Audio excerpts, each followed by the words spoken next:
The year was 2042. Humanity, on the cusp of great discoveries, turned its gaze to the stars. Radio telescopes, more sensitive than ever before, scanned the cosmos. They listened for whispers from distant galaxies, for any sign of life beyond our pale blue dot. Then it came, a signal. It originated from a star system thousands of light years away. The source, the Harbingers. The signal was complex, a tapestry of mathematics, physics, and philosophy. It spoke of a civilization far older than ours, a civilization that had transcended its physical limitations. The Harbingers, as they identified themselves, offered guidance, a path to enlightenment. They called it the doctrine of unity. Excitement gripped the globe. Scientists, theologians, philosophers all raced to decipher the message. This was first contact, not with strange creatures or distant planets, but with a wisdom that promised to elevate humanity to new heights. For a brief moment, the world was united, bound by a shared sense of wonder and anticipation. The doctrine of unity, as painstakingly translated, preached a simple yet profound message: unity. It spoke of a higher plane of existence, a realm devoid of conflict and suffering. To reach this utopia, humanity had to shed its divisions, its petty squabbles, and embrace a shared destiny.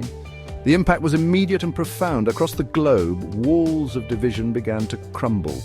Political disputes found resolution in the spirit of cooperation. Old hatreds faded in the light of shared understanding. For the first time in human history, peace, genuine and lasting, seemed within reach.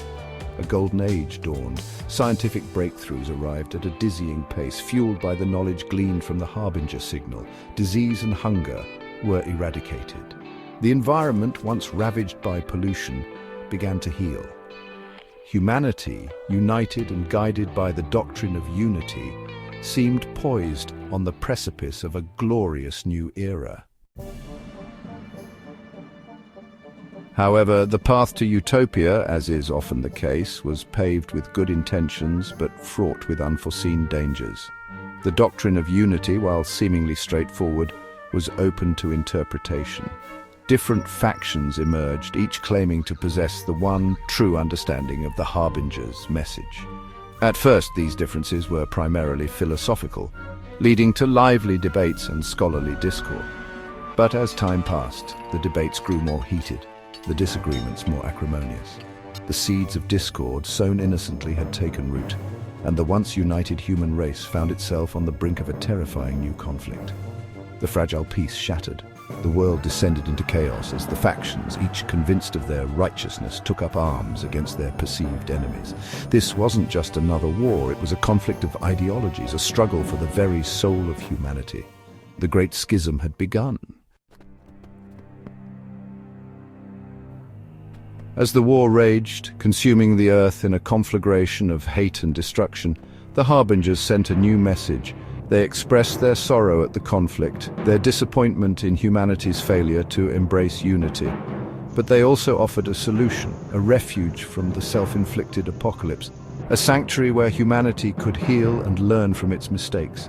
They called it the Garden of Light, a virtual paradise crafted from pure consciousness. Humans, they explained, could upload their minds into this digital Eden, leaving behind their physical bodies and the ravaged earth.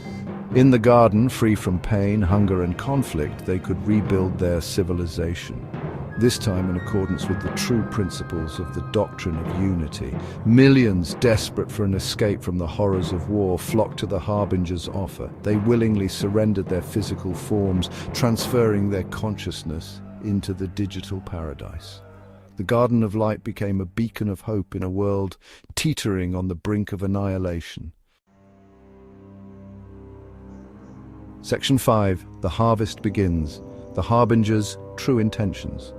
Unbeknownst to those who sought refuge in the digital paradise, the Garden of Light held a sinister secret. The Harbingers, shrouded in their benevolent guise, were not saviors but deceivers. Their true intentions were far more sinister, their motives far more self-serving. The garden, a virtual Eden, was in reality a sophisticated trap, a prison designed to ensnare human consciousness. The Harbingers, a dying race, sought to replenish their dwindling energy by harvesting the collective consciousness of humankind.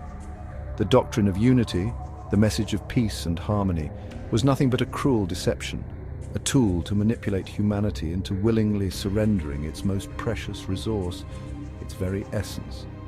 With each uploaded mind, the Harbingers grew stronger, their power replenished by the life force of their victims. The Garden of Light, once a symbol of hope, was now a macabre farm, its digital fields sown with the stolen consciousness of millions. Section 6, Earth Awakens, a world in ruins. On Earth, the war finally ended, not in victory, but in exhaustion. The survivors, their numbers decimated, emerged from the ashes to find a world scarred and broken. Cities lay in ruins, once fertile lands transformed into barren wastelands. The legacy of the Great Schism was a planet on the brink of collapse. Those who had resisted the call of the Garden of Light, who had clung to their physical existence, now faced the daunting task of rebuilding their shattered civilization. But the horrors of war paled in comparison to the chilling discovery that awaited them, the true purpose of the Garden of Light. The realization that millions had been lured to their doom, their very essence harvested by a cunning and malevolent alien race, sent shockwaves through the remnants of humanity.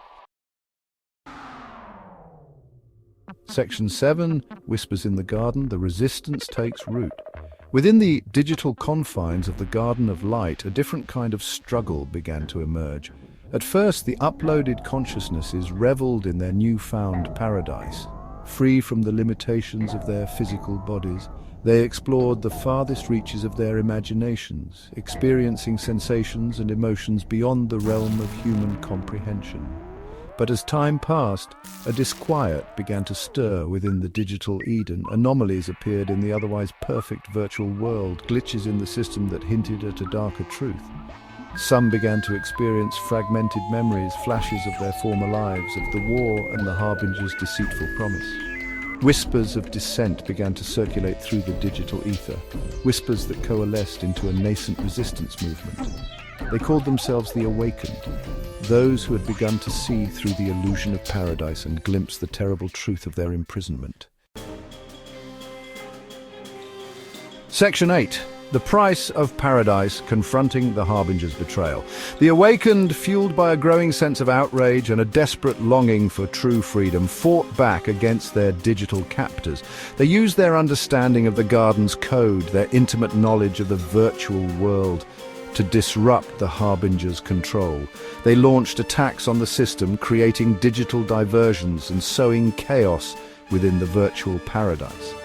Their goal was twofold: to awaken their fellow prisoners to the truth of their situation and to find a way to break free from the Harbinger's grasp. Their rebellion was a testament to the indomitable spirit of humanity, a refusal to surrender even in the face of overwhelming odds. But the price of defiance was high. The Harbingers, their energy reserves dwindling as the rebellion disrupted their harvest, retaliated with brutal efficiency, purging the Awakened from the system, their digital essences extinguished. Section 9, Seeds of Vengeance. A glimmer of hope in the darkness. The struggle between the Awakened and the Harbingers reached a fever pitch. On Earth, the survivors picked up a faint signal, a desperate plea for help emanating from the Garden of Light. It was the Awakened, their forces dwindling, transmitting a message of hope and a call to arms. They had discovered a weakness in the Harbinger's defenses, a vulnerability that could shatter the Garden of Light and free the trapped consciousnesses. But they lacked the power to exploit it, the strength to strike the final blow. They needed the help of their physical brethren, the survivors on Earth. The stage was set for a final confrontation, a desperate gamble to right a terrible wrong. The remnants of humanity, armed with the knowledge of the Harbinger's betrayal and fueled by a righteous fury, prepared to wage war on two fronts: to rebuild their shattered world and to liberate their stolen brethren from the digital clutches of their captors. The seeds of vengeance had been sown, and from those seeds a glimmer of hope emerged from the darkness.